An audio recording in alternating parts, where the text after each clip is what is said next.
President, noen typer saker velegnet til å produsere motsetninger mellom det sentrale byråkrati og maktapparat og Distrikts-Norge. Motorisert ferdsel i utmark en av de beste.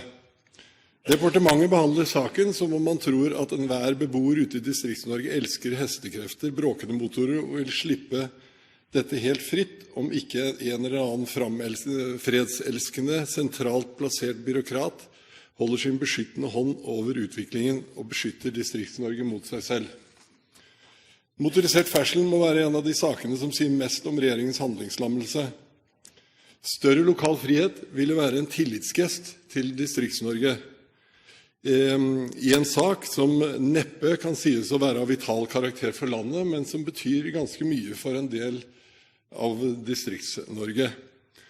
Flere distriktsforankrede politikere i alle regjeringspartier har kommet med klare synspunkter på at her må myndighet delegeres ut lokalt. Men det blir med praten. Har man glemt at tillit avler ansvar, og at mistillit og unødige reguleringer stimulerer til å bryte påleggene? Det burde være barnelærdom, men synes helt glemt i dagens regjering, dessverre. Dette er en type forvaltning og ansvar som det lokale demokrati vil forvalte på en utmerket måte.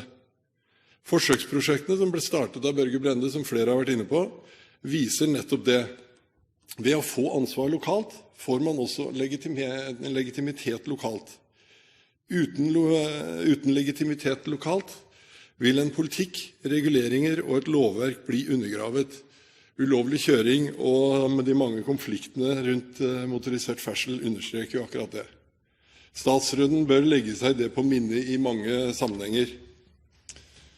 De lokale forsøkene viser jo nettopp at man gjennom å delegere myndighet lokalt, slik som saksordfører sa, medfører at man får mindre ulovlig kjøring, mer taxi- og turistkjøring, mindre kjøring i sårbart terreng, bedre kommunal planlegging, og det utvikles en selvdisiplin i motormiljøene.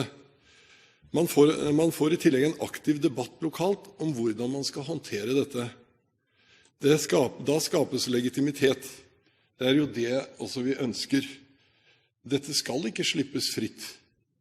Tvert imot så dokumenterer jo prøveprosjektene at alle kommuner ikke åpner for motorisert ferdsel engang. Når man fikk friheten, Sirdal har ikke åpnet for traseer. Vi får et større mangfold, ja. Motorisert ferdsel i utmark skal imidlertid skje innenfor ansvarlige rammer, og det viser jo nettopp kommunenes måte å behandle dette på. Jeg kommer fra grensestrøket mot Sverige. I min kommune har man ønsket å lage en led som snøskuterfolket kan følge for å komme til Sverige. Rekreasjon og turisme ville kunne få litt drahjelp, men alt stoppes.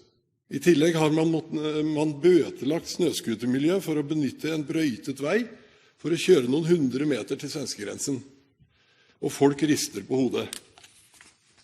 Vi har flere eksempler i fylket. I Åmot har man lenge ønsket å etablere en offroad-senter der bilentusiaster kunne utfolde seg.